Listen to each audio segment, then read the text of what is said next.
Hello friends, welcome to spicy food lower. இன்றைக்கி நம்மளோட சேனலில் ரொம்பவே சூப்பரான மஷ்ரூம் பெப்பர் ஃப்ரை எப்படி செய்யறதுன்னு பார்க்க போகிறோங்க.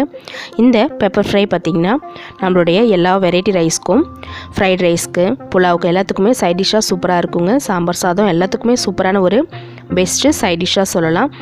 வாங்க இந்த பெப்பர் ஃப்ரை எப்படி செய்யலான்றதை பார்க்கலாம். இன்றைக்கி மஷ்ரூம் பார்த்திங்கன்னா 2 பாக்கெட் எடுத்துருக்கேங்க. ஃபுல்லாக வாஷ் பண்ணி எடுத்து வச்சுருக்கேன்.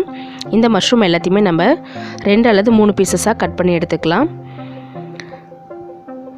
பாருங்கள், இது போல் பீசஸாக கொஞ்சம் பெருசாக கட் பண்ணி எடுத்துருக்கேங்க. அப்போ தான் நம்மளுக்கு சாப்பிட்றதுக்கும் நல்லாயிருக்கும். அது மட்டும் இல்லைங்க, இந்த பெப்பர் ஃப்ரைக்கு பார்த்திங்கன்னா நான் வீட்டிலேயே ரெடி பண்ண பெப்பர் ஃப்ரை மசாலா தான் யூஸ் பண்ணுறேன். அந்த வீடியோ உங்களுக்கு வேணும்னா நான் மேலே ஐக்கானில் தரேன். ஸ்டவ் ஆன் பண்ணிவிட்டு ஒரு வானல் வச்சுக்கலாம். இதில் 5 ஸ்பூன் அளவுக்கு கடலெண்ணெய் சேர்த்துக்கிறேங்க. எண்ணெய் நல்லா சூடாகட்டும். எண்ணெய் சூடானதுக்கப்புறமா இதில் ஒரு பிரிஞ்சி இலை, ஒரு துண்டு பட்டை, ஒரு நட்சத்திர சோம்பு சேர்த்துக்கலாம். அடுத்ததாக 3 ஏலக்காய்.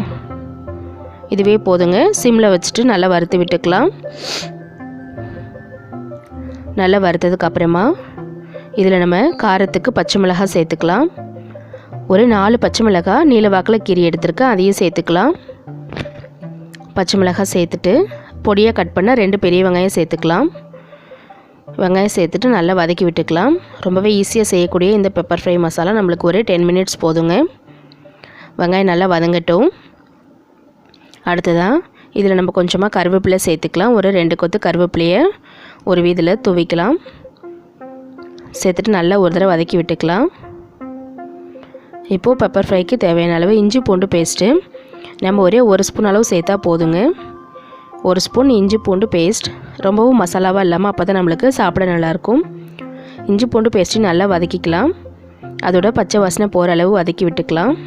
ஒரு 2 நிமிஷம் போல் நல்லா வதங்கட்டும். வெங்காயமும் அதுக்குள்ளே நல்லா சுருள வதங்கிடும்.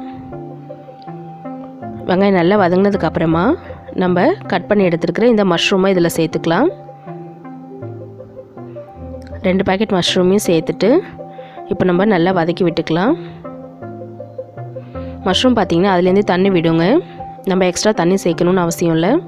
நம்ம இது போல் வதக்கிட்டே இருக்கும்போது பார்த்திங்கன்னா தண்ணி விட ஆரம்பிக்கும்.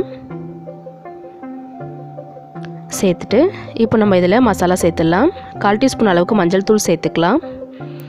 1/2 டீஸ்பூன் அளவுக்கு ரெட் சில்லி பவுடர், 1/2 டீஸ்பூன் அளவுக்கு மல்லிப்பொடி சேர்த்துக்கலாம். ஏன்னா நம்ம ஏற்கனவே பச்சை மிளகாயும் சேர்த்துருக்கோம். அடுத்ததான் நம்ம வீட்டிலேயே ரெடி பண்ண பெப்பர் ஃப்ரை மசாலா பவுடருங்க. நல்லா 2 ஸ்பூன் எடுத்துருக்கேன். இதில் நம்ம மிளகுலாம் எக்ஸ்ட்ரா சேர்த்துருக்கிறதுனால நம்ம எக்ஸ்ட்ரா மிளகு சேர்க்கணுன்னு அவசியம் இல்லை. இந்த பொடியே போதுங்க. சேர்த்துட்டு நல்லா கலந்து விட்டுக்கலாம். இப்போ இந்த மசாலாலாம் பார்த்திங்கன்னா இந்த காளானில் நல்லா இறங்கும். நம்ம இது போல் வதக்கிட்டே இருக்கும்போது பார்த்திங்கன்னா தண்ணி விட்டு பாருங்கள், நல்லா சூப்பரான ஒரு கலரில் வந்துருச்சு. தண்ணியே சேர்க்கலை, ஆனால் கொஞ்சம் கொஞ்சமாக தண்ணி விட ஆரம்பிக்கும். இப்போ நம்ம அடுப்பை ஓரளவு சிம் பண்ணிவிட்டு இதுக்கு தேவையான அளவு உப்பு 1/2 ஸ்பூன் அளவு சேர்த்துக்கலாம். ஏன்னா சுருள ஆரம்பிக்கும், அதனால் உப்பு ஜாஸ்தி சேர்க்க வேண்டாம். செக் பண்ணிவிட்டு பத்தலைனா திரும்ப சேர்த்துக்கலாம். 1/2 டீஸ்பூன் அளவு உப்பு சேர்த்துட்டு நல்லா ஒரு தடவை கலந்து விட்டுக்கலாம். இந்த தண்ணியிலே பார்த்திங்கன்னா அது வெந்துடுங்க. நம்ம எக்ஸ்ட்ரா தண்ணி சேர்க்கணுன்னு அவசியம் இல்லை. நல்லா கலந்து விட்டாச்சு. இப்போ நம்ம அடுப்பை ஓரளவு மீடியம் ஃப்ளேமில் வச்சுட்டு மேலே ஒரு தட்டு போட்டு மூடிடலாம். ஒரு 5 நிமிஷம் அப்படியே இருக்கட்டும். பாருங்கள், நல்லா எண்ணெய்லாம் பிரிஞ்சு மேலே வர ஆரம்பிச்சிருக்கு. நல்லா ஒரு தடவை கலந்து விட்டுட்டு இன்னும் ஒரு 2 நிமிஷம் நம்ம சிம்லேயே வச்சு மூடி விட்டுட்டோம்னா நம்மளுடைய பெப்பர் ஃப்ரை சூப்பராக ரெடி ஆகிடுங்க. இப்போவே நல்லா முக்கால்வாசி வெந்துருச்சு. இன்னும் ஒரு 2 மினிட்ஸ் கழிச்சிட்டு பாருங்கள், நல்லா எண்ணெய்லாம் நல்லா பிரிஞ்சு வந்திருக்கு. காளானும் நல்லா சுருங்கி வந்திருக்கு பாருங்கள். இது போல் ஸ்டேஜ் வந்ததுக்கப்புறமா நம்ம இதில் கொத்தமல்லி தழை இல்லைன்னா கொஞ்சமாக கருவேப்பிலை தூவிட்டு நம்ம ஸ்டவ் ஆஃப் பண்ணிடலாம். கொஞ்சமாக நான் கருவேப்பிலை தூவுறேன். ஒரு கைப்பிடி கருவேப்பிலை தூவிட்டு நம்ம மிக்ஸ் பண்ணிவிட்டு ஸ்டவ் ஆஃப் பண்ணிடலாம். அவ்வளோதாங்க. ரொம்பவே சூப்பராக சிம்பிளாக நம்மளுடைய மஷ்ரூம் பெப்பர் ஃப்ரை ரெடி ஆகிடுச்சிங்க. எல்லா வித சாதத்துக்கும் சைட் டிஷ் பெஸ்ட்டு சைட் டிஷ்ஷாக இருக்கும். ரொம்பவே ஈஸியாக நம்மளே வீட்டில் ப்ரிப்பேர் பண்ணிடலாம். இந்த ஹோம்மேட் மசாலா ரெடி பண்ணி வச்சுக்கிட்டிங்கன்னா உங்களுக்கு ரொம்பவே யூஸ்ஃபுல்லாக இருக்கும். பெப்பர் ஃப்ரை மசாலா எல்லாத்துக்குமே நம்ம யூஸ் பண்ணிக்கலாம். இதே மாதிரி நீங்களும் உங்கள் வீட்டில் ட்ரை பண்ணிவிட்டு கமெண்ட் பண்ணுங்கள் ஃப்ரெண்ட்ஸ். மறக்காமல் நம்ம சேனலை சப்ஸ்கிரைப் பண்ணிவிட்டு பாருங்கள்.